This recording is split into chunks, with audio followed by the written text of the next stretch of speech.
We're going to break our own record and create a brand new membership site from scratch with complete products and everything ready within 48 seconds.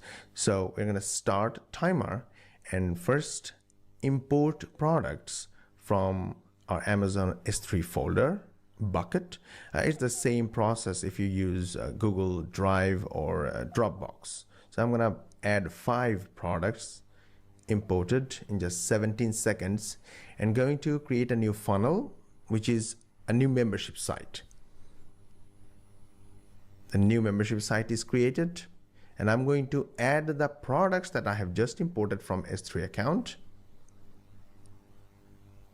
In 35 seconds, the products are added.